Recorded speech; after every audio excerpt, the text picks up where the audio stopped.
한기호는 회사 복도에서 봉투 하나를 받아들었습니다. 하얀 봉투 모서리가 손바닥에 살짝 눌리자 그는 그 무게를 노후의 시작으로 느꼈습니다. 명예퇴직 안내문이라는 글자를 읽는 순간 가슴 한편이 허전하면서도 이상하게도 가벼워졌습니다. 집으로 돌아오는 길에 그는 버스 창밖을 오래 바라봤습니다. 바닷가 근처 작은 펜션에 아내와 함께 가는 상상을 했습니다. 당분간 쉬면서 같이 여행 좀 다니자고 해야겠네라고 그는 혼잣말을 중얼거렸습니다. 저녁 무렵 집에 도착했을 때 거실은 조용했습니다. 부엌 싱크대에는 설거지거리가 거의 없었고 조리대 위에는 편의점 도시락 포장이 놓여 있었습니다. 정미라는 안방 거울 앞에서 외출 준비를 하고 있었죠. 오늘도 모임 있어요? 기호가 조심스럽게 물었습니다. 응, 그냥 동창들이랑 잠깐 봐요. 미라는 시계를 한번 힐끗 보고 짧게 대답했습니다. 그녀는 립스틱을 고치고 머리카락을 한 번 더 정리했습니다. 예전보다 화장은 더 진해졌고 옷차림도 또렷하게 달라져 있었습니다. 기호는 그 모습이 낯설게 느껴졌지만 표현하지 못하고 웃는 얼굴만 만들었습니다. 한서우는 식탁에 놓인 빈 도시락 용기를 보며 눈살을 찌푸렸습니다. 엄마 오늘도 밖에서 밥 먹어요? 서윤이는 물었죠. 집에 있으면 답답하잖아. 금방 들어올 거야. 이라는 가볍게 넘기듯 말했습니다. 서우는 대답하지 않고 싱크대에 도시락 용기를 가져다 놓으며 한숨을 삼켰습니다. 현관문이 닫히고 이란의 발소리가 계단 아래로 멀어졌습니다. 거실에는 TV 소리도 없이 냉장고 돌아가는 소리만 가늘게 울렸습니다. 기호는 소파에 가방을 내려놓고 명예퇴직 안내문을 천천히 꺼내 펼쳤습니다. 아빠, 그게 뭐예요? 서윤이는 다가와 물었습니다. 회사에서 준 거다. 이제 곧 쉬라는 거지. 기호는 억지로 웃으며 말했습니다.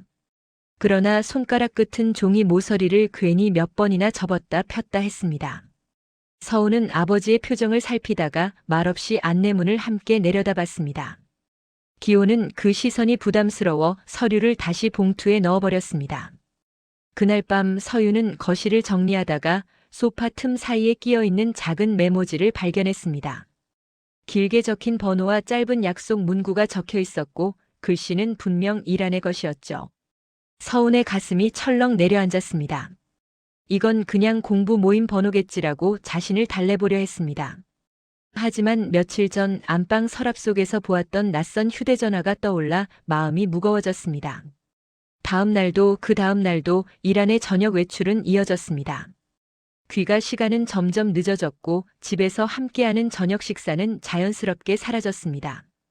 기호는 회사 구내식당에서 혼자 밥을 먹으며 식판 위 반찬을 건드리기만 했습니다.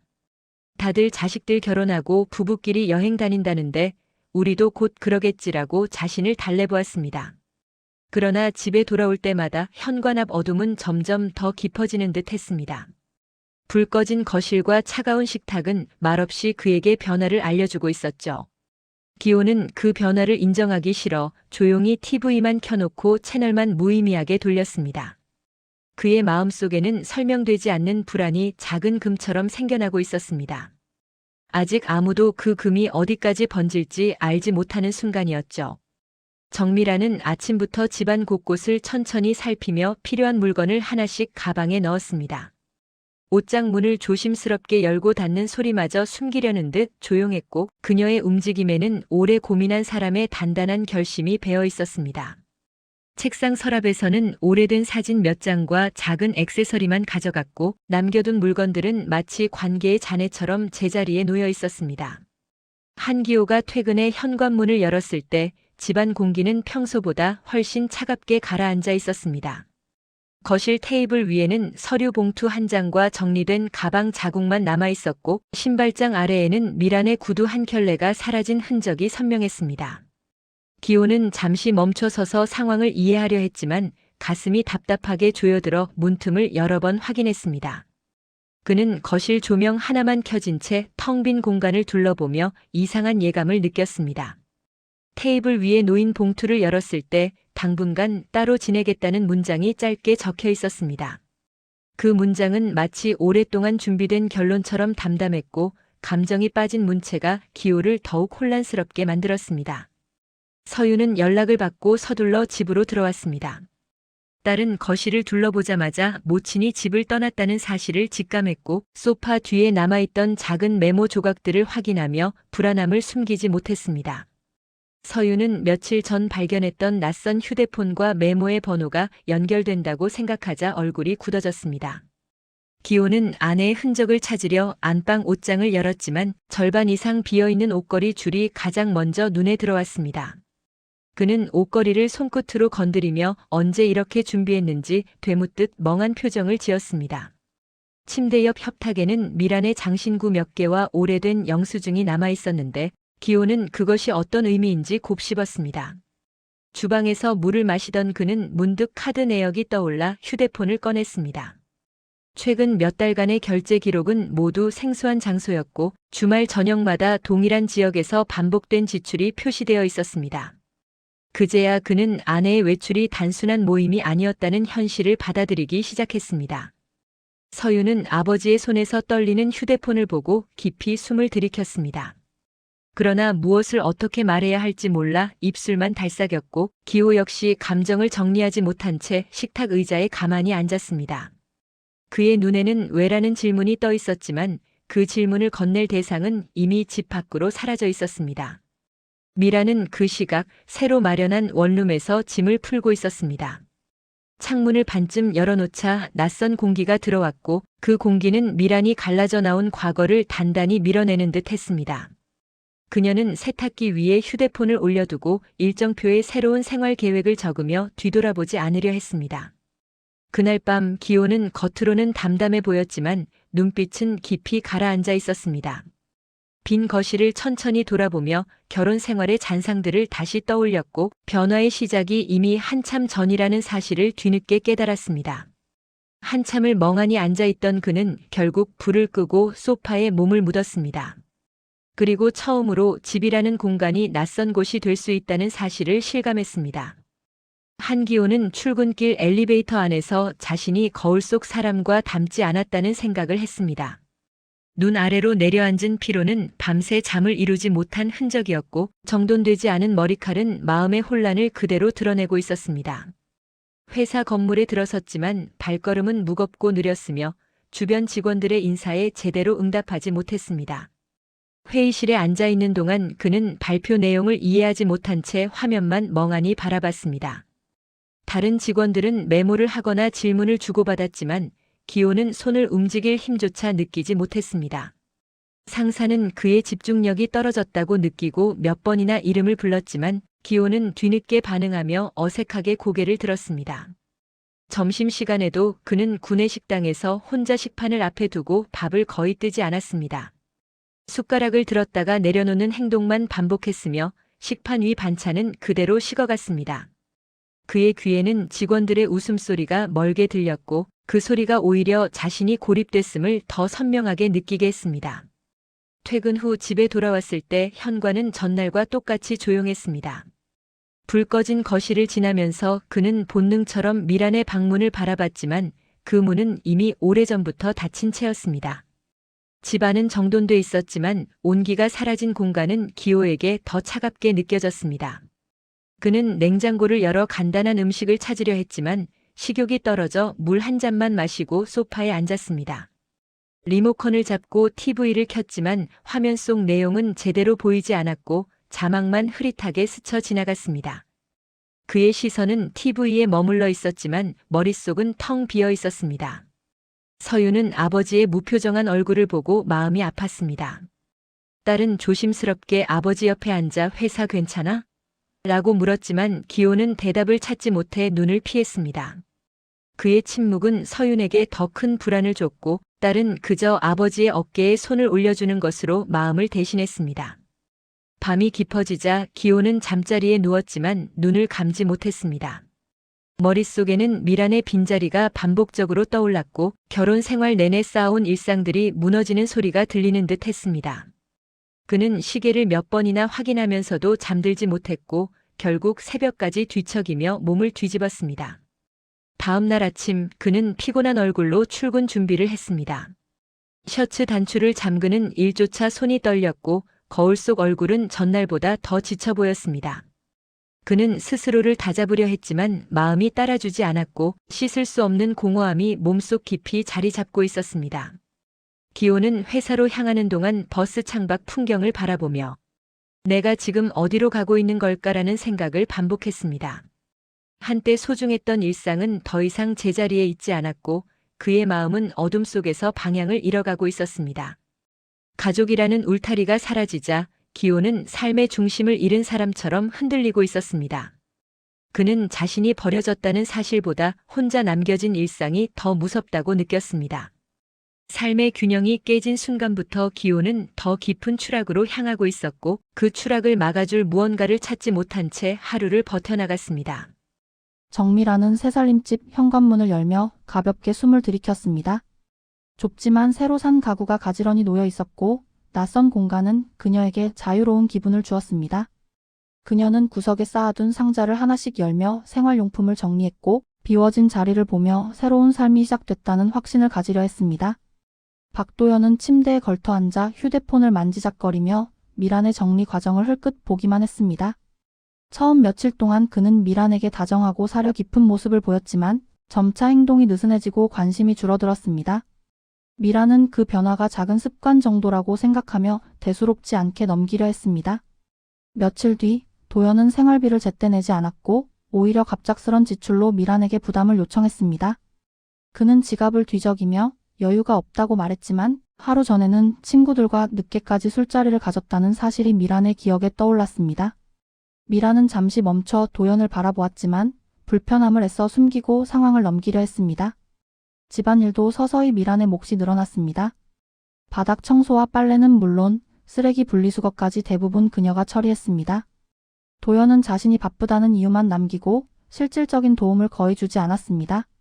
어느 날 미란은 도연의 지인으로부터 그가 예전에 다른 여자와 동거하다 헤어졌다는 이야기를 들었습니다. 그 이야기는 단순한 과거로 넘기기에 묵직한 의미를 가지고 있었고 미란의 마음 한쪽을 서늘하게 만들었습니다. 그녀는 도연의 말투와 행동을 다시 떠올리며 자신이 알지 못하는 모습이 더 있을지 생각했습니다. 이후 며칠 동안 도연은 기분이 좋지 않다며 미란에게 예민한 반응을 보였습니다. 자잘한 일에도 불만을 드러냈고 목소리 톤은 점점 날카로워졌습니다. 미란은 불안감을 느끼면서도 갈등을 키우지 않기 위해 조용히 행동했습니다. 새집 월세와 생활비가 겹쳐 경제적 부담도 빠르게 늘어났습니다. 미란은 기존 직장에서 일하는 시간 외에 추가 근무를 알아봐야겠다는 생각까지 하게 됐습니다. 그런 고민 속에서도 그녀는 도연에게 말하지 않았고 혼자 감당하려 했습니다. 어느 밤 미란은 장을 보고 돌아온 뒤 텅 빈 냉장고를 다시 바라봤습니다. 도연이 약속했던 생활비는 여전히 마련되지 않았고 대신 술값으로 빠져나간 카드 결제 문자만 휴대폰에 남아 있었습니다. 미란은 냉장고 문을 천천히 닫으며 새살림이 기대와는 다른 방향으로 흐르고 있음을 분명히 느꼈습니다. 침대에 누운 도연은 미란에게 다정한 말 한마디 없이 등을 돌린 채 휴대폰을 스크롤했습니다. 그 모습은 더 이상 새로운 삶의 기대와 설렘을 담고 있지 않았습니다. 미란은 방 안의 어둠 속에서 천장을 바라보며 자신이 만든 선택을 돌아봤습니다. 일어난 변화들은 작았지만 분명한 균열의 흔적이었습니다. 그녀는 그것을 모른 척하려 했지만 마음속에서는 작은 파문이 꾸준히 번지고 있었습니다. 새로운 출발이라고 믿었던 삶은 불안정한 기초 위에 세워져 있었고 미란은 그 사실을 서서히 깨닫기 시작했습니다. 한기호는 어느 날 아침 더 이상 지금의 생활을 그대로 두고 볼 수 없다고 느꼈습니다. 현관문을 나서는 그의 걸음은 아직 무겁긴 했지만 마음 한쪽에서는 변화를 시도해야 한다는 작은 의지가 자라나고 있었습니다. 그는 근처 상담센터를 찾아가 접수 창구 앞에 조용히 섰고 긴장된 손끝을 감추려 양복 소매를 몇 번이나 정리했습니다. 상담사는 기호의 말을 천천히 들으며 그의 마음속 상처를 차분하게 정리하도록 도와주었습니다. 기호는 오랜 시간 눌러두었던 감정을 털어놓으며 자신이 생각보다 많은 부담을 홀로 견디고 있었다는 사실을 실감했습니다. 상담을 마치고 나오는 길에 그는 오랜만에 어깨가 조금 가벼워진 느낌을 받았습니다. 며칠 후 그는 복지관에서 진행되는 그림 모임 홍보문을 보았습니다. 가볍게 참여해도 된다는 문구가 마음에 걸려 기호는 망설이다가 조용히 문을 열고 들어갔습니다. 모임 사람들은 낯선 기호를 과하게 반기지 않았고 적당한 거리를 유지해 주었습니다. 그 적당한 배려가 오히려 기호에게 큰 편안함을 주었습니다. 기호는 연필을 쥔 채 오래 비어 있었던 공책 위에 작은 선을 그었습니다.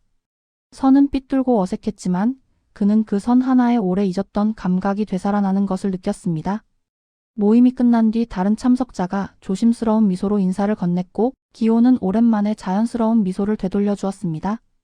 그리고 집으로 돌아온 그는 냉장고에서 물을 꺼내 마시며 마음속 깊은 곳에서 묘한 안정감을 느꼈습니다. 그 안정감은 누군가에게 기대어 생긴 것이 아니라 자신이 움직여서 얻은 작은 성취였습니다. 서유는 그런 아버지의 변화를 가장 먼저 알아챘습니다. 딸은 조심스럽게 아버지 옆에 앉아 오늘 다녀온 곳 어땠어? 라고 물었고 기호는 짧지만 편안한 목소리로 답했습니다. 그 대화는 얼마 만에 찾아온 온기였고 두 사람은 자연스럽게 식탁에서 간단한 저녁을 함께 했습니다. 며칠 뒤 기호는 재취업 정보를 제공하는 교육 프로그램에도 참석했습니다. 강사들은 노년층을 위한 일자리와 재교육 과정을 소개했고 기호는 메모를 하며 새로운 가능성을 머릿속에 그려봤습니다. 강의실 창문 너머로 들어오는 햇빛은 맑았고 그의 얼굴에서는 오랜만에 기대감이 드러났습니다. 집으로 돌아가는 길 기호는 버스 창에 비친 자신의 얼굴을 보았습니다. 여전히 고단함이 남아있었지만 예전처럼 텅 비지 않은 표정이었습니다. 그는 자신이 스스로 삶을 다시 세우기 시작했다는 사실을 조용히 인정했습니다. 이날 이후 그의 일상은 조금씩 안정되었고 누구도 예상하지 못했던 새로운 흐름이 자리 잡기 시작했습니다. 기호는 더 이상 버려진 자리에 머무르지 않았습니다. 그의 삶은 서서히 그리고 분명하게 다음 장으로 넘어가고 있었습니다. 박도연은 어느 날 저녁 문을 세게 열고 들어왔습니다. 그의 얼굴은 굳어 있었고 손에는 구겨진 영수증과 카드 명세서가 쥐어져 있었습니다. 미라는 그의 표정을 보고 불길한 마음이 스쳤지만 먼저 무슨 일이냐고 묻지 못한 채 주방에 서 있었습니다. 도연은 자신의 투자 손실을 이야기하며 급하게 돈이 필요하다고 말했습니다. 그는 마치 당연한 일처럼 미란에게 도움을 요청했고 미라는 그 요구가 단순한 부탁인지 아니면 강요에 가까운지 순간 판단이 서지 않았습니다. 며칠 전부터 이어진 장기 부채 이야기가 떠오르자 그녀는 마음이 점점 더 무거워졌습니다. 생활비까지 제대로 내지 않던 도연이 갑자기 큰 돈을 필요로 하자 미라는 설명을 요구했습니다. 그러나 도연의 답은 모호했고 말끝이 점점 거칠어졌습니다. 그의 말투는 전보다 날카롭고 예민해져 있었고 미라는 자신이 위험한 영역에 한 걸음 더 들어서고 있다는 느낌을 받았습니다. 그날 밤 도연은 짜증 어린 행동을 계속했습니다. 소파에 발을 올린 채 TV만 보며 미란의 존재를 거의 무시했고 작은 불만에도 목소리를 높였습니다. 미라는 상황을 더 악화시키지 않으려 조용히 행동했지만 마음속 두려움은 점점 커졌습니다. 며칠 뒤 미란이 직장에서 늦게 돌아오자 집안은 이상하게 어수선했습니다. 거실 장식장에 놓여있던 몇몇 전자기기와 소품이 사라져 있었고 서랍은 급하게 뒤진 듯 어지럽게 열려 있었습니다. 그녀는 즉시 도연에게 연락했지만 전화는 연결되지 않았습니다. 그때서야 미라는 도연이 자신의 물건을 일부 처분해 빚을 메우려 했다는 사실을 깨달았습니다. 이 사실은 충격을 넘어 공포로 이어졌고 그녀는 곧장 금융 내역과 집 안물품을 다시 확인했습니다. 결국 그는 집을 비운 상태로 연락을 끊었고 미라는 텅 빈 방에서 홀로 남겨졌습니다. 그녀는 책상 위에 놓인 계약서와 명세서를 하나씩 살펴보며 자신이 감당해야 할 채무와 생활비 규모를 다시 계산했습니다. 도연이 떠남과 동시에 모든 부담이 자신에게 넘어왔다는 사실은 뼈아픈 현실로 다가왔습니다. 손이 떨려 계산기를 제대로 누르지 못할 정도였지만 그는 상황을 직시해야 했습니다. 불 꺼진 집안은 이전보다 더 큰 침묵으로 가득했습니다. 그 침묵 속에서 미라는 스스로에게 묻지 않을 수 없었습니다. 나는 무엇을 기대하고 여기에 왔을까? 그 질문은 답을 찾지 못한 채 마음속 어둠만 더 짙게 만들었습니다. 새살림이라 믿었던 삶은 결국 무너지고 있었습니다. 그 무너짐은 한순간이 아니라 여러 조각들이 오래전부터 흔들리다 마침내 떨어져 나가는 과정처럼 선명했습니다. 미라는 자신의 선택이 만들어낸 잔해 앞에서 깊은 좌절을 느꼈고 어디에도 기댈 곳이 없다는 사실을 뼈저리게 깨달았습니다. 그리고 그 순간 그녀는 뒤늦게 깨달았습니다. 버려진 사람은 기호였지만 진정으로 무너지고 있는 사람은 바로 자신이라는 사실을요. 정미라는 연체 고지서가 쌓인 테이블 앞에 앉아 있었습니다. 책상 위에는 낯선 번호로 남겨진 독촉 문자와 채무 조정 안내서가 어지럽게 놓여 있었고 그녀는 손끝을 비비며 불안한 숨을 내쉬었습니다. 도연에게 보낸 메시지는 계속 읽지 않은 상태로 남아 있었고 결국 마지막 기대가 끊어졌다는 사실이 현실로 다가왔습니다. 더는 숨을 곳이 없다고 느낀 미라는 휴대폰을 들어 기호의 번호를 눌렀습니다. 손가락은 떨렸고 통화 연결음이 울리는 동안 그녀는 스스로를 다독이려 했습니다. 기호는 번호를 확인한 뒤 잠시 망설였지만 결국 전화를 받았습니다. 미라는 처음에는 근황을 묻는 말로 대화를 시작했습니다. 하지만 기호는 그녀의 목소리에서 불안함과 절박함이 섞여 있음을 금세 알아챘습니다. 그는 감정적 동요를 피하기 위해 차분한 목소리를 유지했고 미란이 돌려 말하는 의도를 조심스럽게 읽었습니다. 결국 미라는 자신의 상황을 완전히 숨길 수 없었습니다. 도연이 사라졌고 자신이 감당하기 어려운 금전적 책임만 남았다는 사실이 대화 속에서 드러났습니다. 그녀는 직접적으로 도움을 청하지 않았지만 말끝은 기호가 알아주기를 바라는 듯 흔들렸습니다. 기호는 깊은 숨을 들이켜며 마음을 정리했습니다. 한때는 가족이었던 사람이라 쉽게 외면할 수 없었지만 지난 시간 동안 자신이 어떤 상처를 겪었는지 떠올리자 감정이 단단히 잠겼습니다. 그는 서윤의 조언을 기억했습니다. 다시 상처받지 말아야 한다는 그 말은 이 순간 기호의 판단을 잡아주는 기준이 되었습니다. 미라는 며칠 뒤 직접 기호를 만나기 위해 그의 집을 찾아왔습니다. 현관 앞에서 기다리는 그녀의 모습은 초라하고 지쳐 있었고 오랜 시간 동안 잠을 이루지 못한 흔적이 얼굴 곳곳에 남아 있었습니다. 기호가 문을 열었을 때 두 사람 사이에는 과거의 기억보다 지금의 현실이 더 선명하게 자리 잡았습니다. 미라는 자신의 마음을 정리하지 못한 채 조심스럽게 집 안을 바라봤습니다. 기호는 한 걸음 뒤에서 그녀를 지켜보며 상황을 객관적으로 받아들이려 했습니다. 집안은 이전과 다르게 깨끗이 정리돼 있었고 곳곳에는 새로운 생활 패턴이 자리 잡은 흔적들이 보였습니다. 미라는 한동안 아무 말도 하지 못했습니다. 그 침묵 속에서 그녀는 기호의 변화된 일상이 자신이 다시 들어설 자리가 아니라는 사실을 직감했습니다.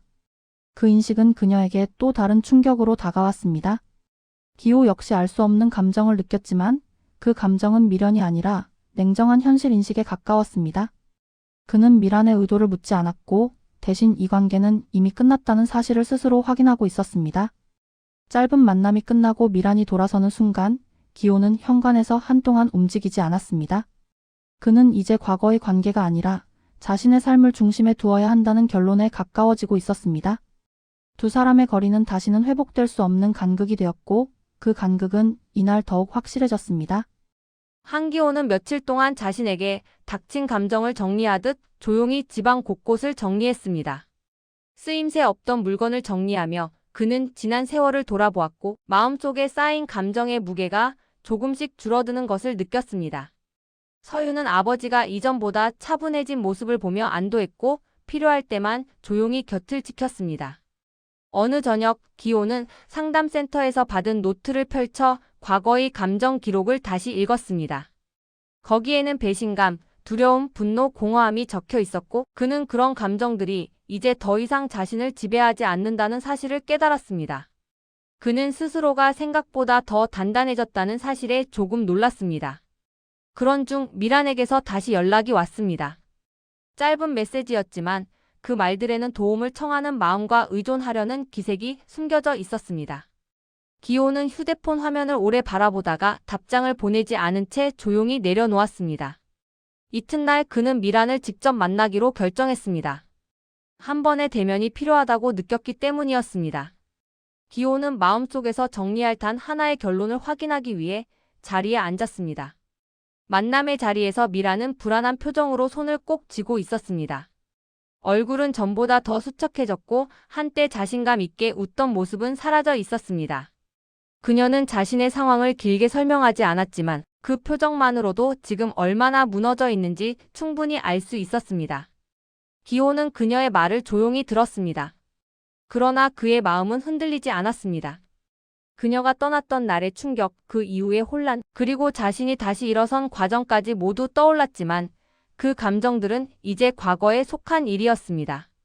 잠시 침묵이 흐른 뒤 기호는 차분하게 입을 열었습니다. 그의 말은 공격적이지 않았고 비난도 들어있지 않았습니다. 다만 자신이 다시 그 관계로 돌아갈 의사가 없다는 사실을 명확히 드러내는 담담한 현실 인식이 담겨 있었습니다.